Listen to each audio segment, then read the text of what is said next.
What's going on, everybody? C4 here, and today we are continuing with the fallout of the 2018 NFL Draft by throwing out some draft grades. Now, I don't know if it would have been yesterday or earlier in the day, but I've already done AFC. Now it's time to move to the premier conference in football, the NFC, and throw out some draft grades. So we're going to start right with my Philadelphia Eagles, who have already done a more in-depth draft grade video for, which you haven't seen that. Go check that out. And I gave my Philadelphia Eagles a B-. Not the best of drafts, not the worst of drafts. Didn't have a whole lot of picks. And we're kind of looking, it's one of those things you take with the value of the picks that we had, assuming, if you consider Sidney Jones a first-round pick, and then knowing that, we got, Michael Bennett for a fifth-round pick. So if you go super in-depth with that, it looks better. But in terms of what we added, best picks were Dallas Goedert, the tight end from South Dakota State, and Josh Sweat in the fourth round. Worst pick was Avonte Maddox, the corner, a fourth-round pick from Pitt. I thought there was better corners available on the board. DJ Reed, Perry Dickerson, just to name a few. Looking at undrafted free agent, very interested to see Josh Adams coming over from Notre Dame. At one point in time last year, was considered a Heisman candidate. Could he be this year's Corey Clement? We'll wait and see. Moving on to the Dallas Cowboys, who had painfully... It's painful. It just pains me to give them an A, but they did a very good draft this year, hosting it. The hosting it sucked. The Philly crowd was 10 times better than what they had there at Dallas. But their picks were pretty good. Their best pick for me out of the bunch is Connor Williams in the second round. Be it guard or tackle, he's going to be able to make a bunch of plays there for Dallas, I think, as a rookie. Worst pick, I would say, is Dorrance Armstrong Jr. Just more so, I don't think he's the best scheme fit. I think he's best suited as a 3-4 outside linebacker. They're probably going to press him in to be a 4-3 end. I don't think that's the best utilization of his skills. So that's being a little critical there. Looking for undrafted free agent, they got Cameron Kelly, versatile defensive back. So that's a nice little pickup. Moving to the Washington Redskins, who I'm giving an A. Oh, the Eagles are going to have the worst grades in the NFC East, aren't they? I'm giving the Redskins an A. Their best picks were DERRIUS GUICE in the second round and Tim Settle much later on. Tim Settle was regarded at one point the best nose tackle after Vita Vea in this year's draft class. The fact they got him, he's a guy that was in conversation first round, second round. Got him way late. That was good value. And obviously DERRIUS GUICE, who, obviously maybe there was an altercation with the Philadelphia Eagles. Maybe there wasn't. I don't know, which is kind of salty in my opinion on him a little bit. But, he was still top 20, top 25 player in terms of talent, in my opinion. The fact they got him in the second round was great value. If he does have the off-the-field issues, though, we'll have to deal with that. Worst pick for me is Troy Apke, pretty much your combine warrior. Yeah, I don't get that as a reach. He's kind of guy, I'd figure 6th round at the highest, not where they got him. But in terms of undrafted free agent, they got, in my opinion, top 3 big-time studs that were available. Simi Cobbs, a wide receiver from Indiana. That was a huge get for them. And then finishing up here with the New York Football Giants, giving them an A+. This is the most contradictory, confusing A+ I will give. I didn't give a single A+, I don't think, in the whole AFC. So far in these breakdowns, the Giants have the best one. Their best pick for me was Will Hernandez in the second round, all because, just importance. They need to get better in the offensive line.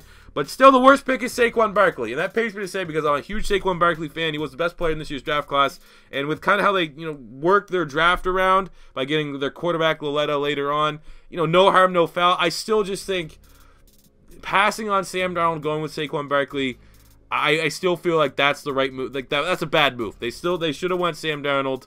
I know, I'm giving them an A+. They have the best grade. Don't be Giant fans saying, oh my God, we got Saquon, he's a beast, and we got offensive line this, we got Nate Solder.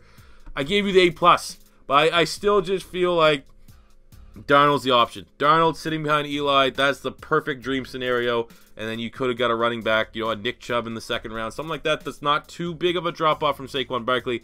And now the contract's another big worry. Saquon Barkley, what is he, he's already instantly the top 10 highest paid running backs in the league. He's going to perform probably. I mean, their offensive line, even with Hernandez, still is not going to be particularly strong next year. That's another thing just to put in consideration. But still, Giants are walking away with an A+. If the Philadelphia Eagles didn't have the best defensive line in football, I'd be kind of worried. Moving on to the NFC North, we're going to start with the Detroit Lions, where I give them a B-. So their best pick for me was Kerryon Johnson in the second round. I think he can very much be the guy that tries to push and break that 100-yard rusher curse for the Detroit Lions. The worst pick was Tracy Walker in the third round. I thought that was a reach. I thought Tracy Walker graded as a 5th-round pick at best. And the fact that they reached for them, not necessarily at a position need there at safety, didn't make a whole lot of sense for me. No real notable undrafted free agents to talk about for Detroit either. Going to the Green Bay Packers, I'm giving them an A-. I really do like what they did. Best pick for me was swooping Josh Jackson up in the second round. He was a guy that was, popularly mocked to them in the first round. Not the best scheme fit, but the fact that he's still there in the second round, and he was the premier ball hawking corner in this year's draft class for a team that drastically needs to get better in the secondary. That was a great pick, and I did like the late round flyer at Equanimous St. Brown from Notre Dame. Project type wide receiver, but I think he has a very high ceiling. Worst pick was J.K. Scott in the 5th round. Anytime you draft a punter before the 6th, you're going to get the negative. And no real notable undrafted free agents so far for Green Bay. Going to the Chicago Bears. Give the Bears an A-. I really do like what the Bears did here for the most part.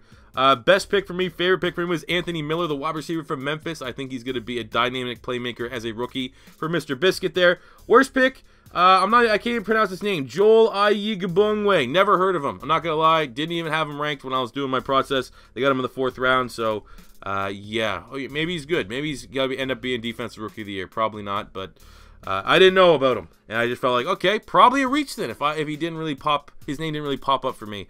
Turns as undrafted free agents, Kevin Tolliver from LSU. That's a good fit there. Moving on to the Minnesota Vikings. I gave them originally a B+.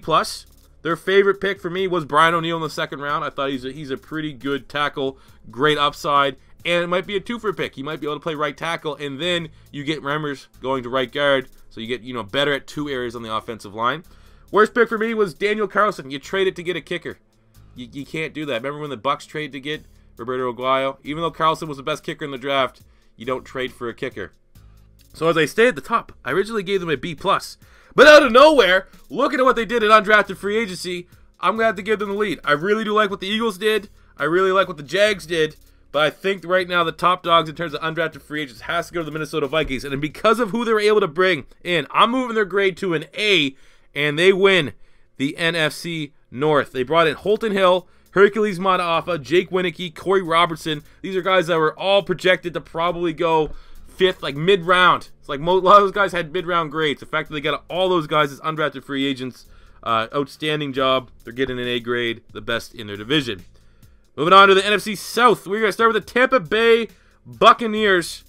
A+. The second, I'm going to spoiler alert, there's only 2 A+ that I gave out. The Giants are 1, the Bucs are 2. But the Bucs, I liked every one of their picks that they made. I think they made a bunch of picks, even though I will find a negative. My favorite picks were Ronald Jones in the 2nd round. He's going to be the feature back there.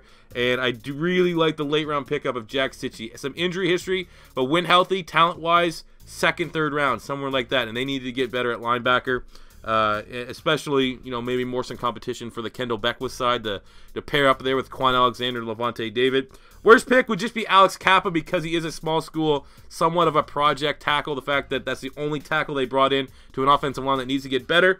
A little suspect, but still Kappa looked pretty good in the Senior Bowl. I wouldn't be surprised to see him add some competition there with Donovan Smith for the starting left tackle gig. And they also got a really good undrafted free agent in Godwin Igwebuike from Northwestern. So I like everything they did in the draft. Maybe overvalued a little bit, but I feel like I should have maybe it's more so I couldn't just have the Giants have the top draft grade, so I throw the Bucs in there. Moving on to the New Orleans Saints. I actually think this might be give me a second here. I have the notes here. This might be the lowest draft, tied for the lowest draft grade with the Kansas City Chiefs. I'm giving the Saints a C. Did not like what they did a whole lot. My favorite pick of the bunch was Will Clapp, the center from LSU. Worst pick was giving 2 first-rounders for Marcus Davenport. Davenport is a very intriguing edge rusher, very high ceiling. Could very well develop into a monster. You just simply cannot give up 2 first-round picks to get a developmental edge rusher. And they have no real notable undrafted free agents to talk about. So last year, the Saints might have had the best draft. Last year, the Saints, if they're getting graded out right now in retrospect, A++. Like the best draft I can remember in recent memory. This year, kind of forgettable on paper. Moving on to the Atlanta Falcons, I'm giving them a B grade. Favorite pick for me was Isaiah Oliver in the 2nd round. 1st round caliber type corner fell to them there. Worst pick was Ito Smith. I think he was in the 4th round. A little bit of a reach, really good elusive back, but I feel like he's a guy I more so had like a 6th round grade on him. So looking at if there's any reaches of the Atlanta Falcons, that would be it. They got Ben Kirk, the quarterback from Virginia. A lot of people thought he could go drafted as high as the 5th round as an undrafted free agent. That's a nice little get there. Could be Matt Ryan's backup. And then finishing up here with the Carolina Panthers, I'm giving the Panthers a B+. The best pick for me I liked what they did with Dante Jackson, but I think if I had to give one guy, it was Ian Thomas, the tight end. I think he can learn from Greg Olsen. Nice two-little tight end option. Greg Olsen struggled to stay healthy, to be honest, the last couple of years. I think Ian Thomas is a great fit there. Worst pick was Rashawn Galton, defensive back from Tennessee, just because he has some off-the-field issues. And I think he was a third-round pick. A little bit of a reach. I more so had a fifth-round, mid-round grade on him. And they have no real notable undrafted free agents to talk about. So ultimately, top dogs here in the South go to the Tampa Bay Buccaneers. Didn't think I would say that at the beginning of the draft.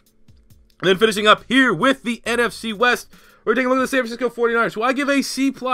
Not gonna lie, not particularly struck with what they did during the draft. And my favorite pick was getting nickel corner DJ Reed. I think he's a big-time playmaker from Kansas State. Still really disappointed my Philadelphia Eagles passed on him.